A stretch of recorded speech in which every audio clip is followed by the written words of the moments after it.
Hello, everybody. Welcome to the Buckeye Weekly Podcast. I'm Tony Gerdeman here, as always, with Tom. Tom, how's it going? Tony, it has been a while since we have had to sit down and do the COVID year math on a player. And how is this guy still eligible?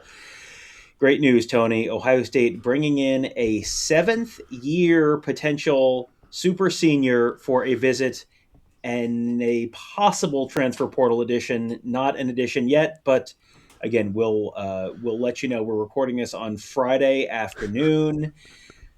Who knows when it's going to go up? Time is a flat circle, maybe an artificial construct. But when you watch this at some point, probably on Saturday, he either will or won't be committed to Ohio State. But he did visit, and he is, as far as we can tell, still eligible. Yes, Tom, and thank you for covering all of those bases. We are speaking of Hunter Welcing, tight end from Northwestern, a seventh-year player. Of course, did not play in 2020 and then played a couple of games in 2021 and redshirted. Everybody redshirted in 2020, as you know. Out for the season with an injury in 2022. And so that becomes his sixth-year medical redshirt. And so 23, 24, 25, and now 26, and looking to be potentially his final year. And this past season with Northwestern, emerged to become a weapon. 28 catches, 296 yards, 2 touchdowns. And those were, he had one catch before that in his career and then became a guy who had catches in every game this past season except for the Penn State, and was four catches for 81 yards against Michigan. 6'3", 250 pounds. Clearly a smart guy from Northwestern. It is interesting, though, because they already brought in a tight end from Ohio to replace the tight end from Ohio. I wonder what this means for Max Clare, the fact that they're bringing in another tight end. We know they lost Jelani Thurman, so there's been a lot of movement here. Your thoughts on potentially adding a second tight end to the transfer portal class?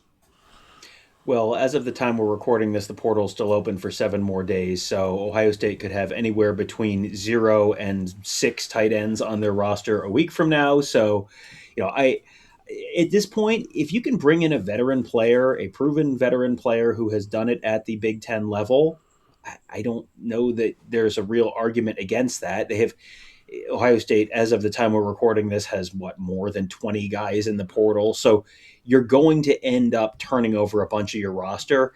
And this is a guy who you've seen him do it at the Big Ten level. As you said, 4 catches for 80 yards against Michigan. I'm deciding whether to call him Tuffy Rhodes because he had his career day at Wrigley Field, or whether you just call him Dr. Welcing because lots of people go to college for 7 years, Tony. I don't really see an argument against it here, where you're just, at this point, you're trying to bring in as many solid players who are going to, can play at the Big Ten level, because it just, at this point, as of right now, we don't know what's going on with Max Clare. He may or may not declare for the NFL. If he's gone, then you've lost your top 2 tight ends from this past season. Jelani Thurman's already in the portal. There's a lot of guys, the younger guys on the roster, who have really not done a whole heck of a lot. Nate Roberts played a bunch last year, but Brody Lennon didn't really play at all. Max LeBlanc didn't really play at all. There's a lot of uncertainty there. There's depth, but there's not a lot of certainty. This is one, we talk all the time about, does this raise the ceiling? Does this raise the floor? This certainly feels like, if they bring him in, this is one where you raise the floor of that tight end room, because if he's healthy, then you've got another veteran guy who you can probably rely on to be at least a solid contributor. Yeah, and you're just looking at the room as it is right now with 6 guys, but Nick Latour, the freshman, you can't really expect anything from him. And Max LeBlanc now will be in his 3rd year and still waiting for something from him. So I don't know that, what can you expect there? And this is presuming all of these guys return. And so for Keenan Bailey, tight ends coach, you've got to go and find somebody. And the fact that it's a 1 year guy, aren't we all at this point? Like you can try to plan ahead, but you've got to fill that room now, and with as much surety as you can. And I think this is one where he's had one productive year in his first 5, but it was more than just about anybody else combined outside of Max Clare. And we know Bennett Christian's been around, and if Max Clare does choose to leave, then like Bennett Christian and Nate Roberts are your top 2. And I don't know if that's good enough for what Keenan Bailey wants to do and for as good as the room has been in the past. And of course, I'm failing to mention the transfer that they already brought in from Ohio. So that will increase things a bit there as well. But yeah, when you look at the amount of production that you've got returning and the fact that they do like to play multiple tight ends, as much as Ohio State fans may hate to hear me say that, not that they all want to play them at the same time, but they do want to rotate them as much as they can. And this would give them another opportunity. I wonder being maybe the smallest of the tight ends, maybe he would be a better fixture at fullback than Nate Roberts. I don't know. I'm just going to throw that out there as a possibility if he likes that, if he wants to carry the ball at all.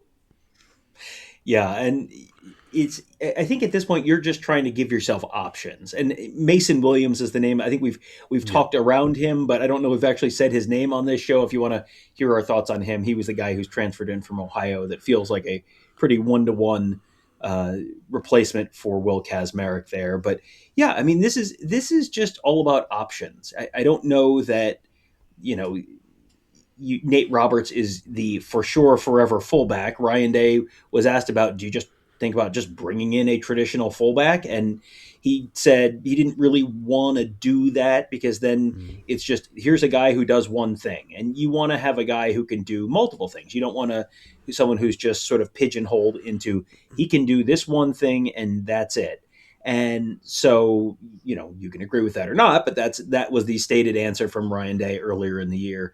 So yeah, if this is someone who they end up bringing in to be in that fullback role, you also know he can be a really solid pass catcher for you. But yeah, this is a really interesting name for them to bring in. I think we're learning a lot about how they view the state of the roster right now in terms of who they're bringing in, because this is not a do this on a whim kind of thing. If they're bringing a guy in, this is a spot where they view it as being a place where they probably need to bring someone else in, or might need to bring someone else in, depending on decisions that get made moving forward in terms of NFL or transfer portal or I don't know. At this point, Tony, I'm fully expecting there to be some other secret third option where some guy leaves for I don't know, like a study abroad year, take a gap year, go backpacking across Europe. Like, tell me it can't happen. I don't think you can. Oh, the double secret portal. No.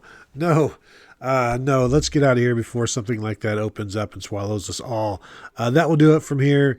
Thank you all for tuning in, and we will talk to you all later.